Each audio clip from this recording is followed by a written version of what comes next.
Morning 12th class. हम जैसे अभिव्यक्ति माध्यम का सेकंड लेसन रीड करने जा रहे थे, उसके 4 क्वेश्चन हमने रीड भी कर लिए थे।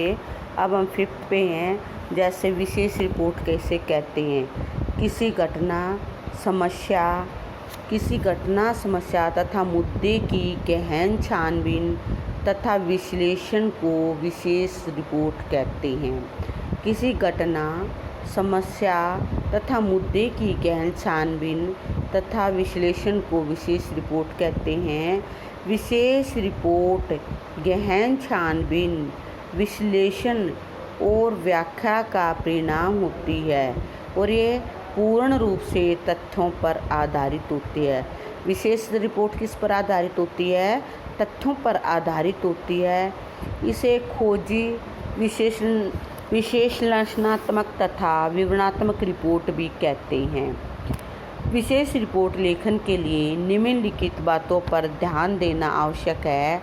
विशेष रिपोर्ट की भाषा, जो विशेष रिपोर्ट की भाषा है वो कैसी?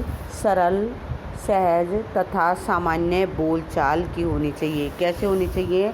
सरल, सहज तथा सामान्य बोलचाल की होनी चाहिए। यह उल्टा पिरामिड शैली में लिखी जाती है। विशेष रिपोर्ट किस में लिखी जाती है? उल्टा पिरामिड शैली में, और दोनों में लिखी जाएगी। ये उल्टा पिरामिड शैली में भी और फीचर, ये दोनों में ही लिखी जाती है। ये विस्तृत रिपोर्ट लेखन के लिए उल्टा पिरामिड तथा फीचर दोनों शैलियों का प्रयोग किया जाता है। कभी कभी रिपोर्ट को फीचर शैली में भी लिखा जाता है। रिपोर्ट को किसको लिखा जाता है? फीचर शैली में। लेकिन कभी कभी अधिक विस्तृत रिपोर्ट को श्रृंखलाबद्ध रिपोर्ट में कई दिनों तक प्रकाशित किया जाता है। यानी अगर हम उसको किसी चीज़ में प्रकाशित करते हैं, छापते हैं या लिखते हैं, तो श्रृंखलाबद्ध का अर्थ है कि उसको कई हिस्सों में बांटकर क्या किया जाता है? लिखा या छापा जाता है। किसको? विशेष रिपोर्ट को। और कौन सी रिपोर्ट है जिसमें श्रृंखलाबद्ध? कौन सी? श्रृंखलाबद्ध। ये थी हमारी विशेष रिपोर्ट। अब हम जा रहे संपादक के नाम पत्र किस प्रकार लिखा जाता है।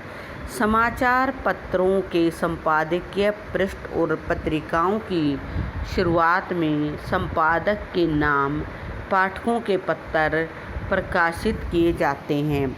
सभी समाचार पत्र एक स्थायी स्तंभ होते हैं। यह पाठकों का निजी स्तंभ होता है। इस स्तंभ के माध्यम से समाचार पत्र के पाठक विभिन्न मुद्दे, अपने मत व्यक्त करने के साथ साथ जन समस्याओं को भी उठाते हैं।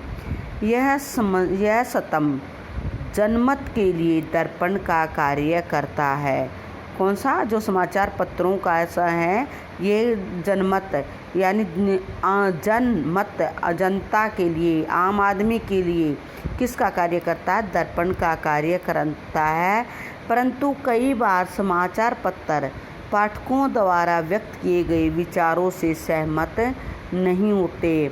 यह स्तंभ नए लेखकों के लेखन की शुरुआत करने का अच्छा अवसर प्रदान करते हैं। अब हम कुछ पढ़ने जा रहे हैं। जैसे स्तंभ लेखन क्या है? यह विचार परक लेखन का रूप है। स्तंभ लेखन क्या है? विचार परक लेखन का रूप है।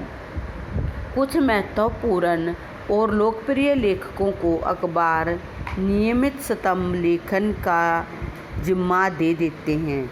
स्तंभ लिखने वाले को विषय चुनने और अपने विचार व्यक्त करने की पूरी छूट होती है। स्तंभों की पहचान स्तंभकार के नाम से होती है। अनेक अखबारों की पहचान ही विशेष स्तंभ के कारण होती है। फिर लेख, सभी अखबार विभिन्न विषयों से संबंधित लेख अपने विशेषज्ञों से लिखवाते हैं। इनमें किसी विषय पर विस्तार पूर्वक चर्चा की जाती है। इनमें लेखक के विचारों को प्रमुखता दी जाती है। ये रिपोर्ट और फीचर के क्या होते हैं? भिन्न विषय से जुड़े होते हैं। इसमें सभी दृश्य होते हैं जो इकट्ठे करने पड़ते हैं। तथा अन्य पत्रकारों के विचारों को भी जानना पड़ता है। लेख के लिए कोई विशेष शैली नहीं होती। लेखक को अपनी भाषा और किसी भी शैली पर मजबूत पकड़ होनी चाहिए। लेख भी आरंभ और मध्य अंत होता है। लेख के आरंभ के लिए किसी प्रसंग या घटना को लिया जा सकता है तथा विश्लेषण करते हुए किसी निष्कर्ष पर पहुंचकर अपना मत प्रकट किया जा सकता है। ये क्या था, ये हम जो पढ़ा था, इसमें हमने सतम लेखन, लेख, ये हमारा अभिव्यक्ति माध्यम का जो सेकंड लेसन था, उनके इम्पोर्टेंट जो पार्ट थे आज हमने उनको करवाया है। और जैसे कि अखबार के मुख्य पृष्ठ पर कौन से 6 समाचार शीर्षक, सुर्खियां, हेडलाइन देखना चाहेंगे? राजनीति, समाज कल्याण, मानवीयता, खेल कूद, समाज की समस्याएं, विश्व शांति। ये क्या हैं? ये मुख्य पृष्ठ के 6 ऐसे समाचार शीर्षक हैं जिनको आप देखना चाहोगे।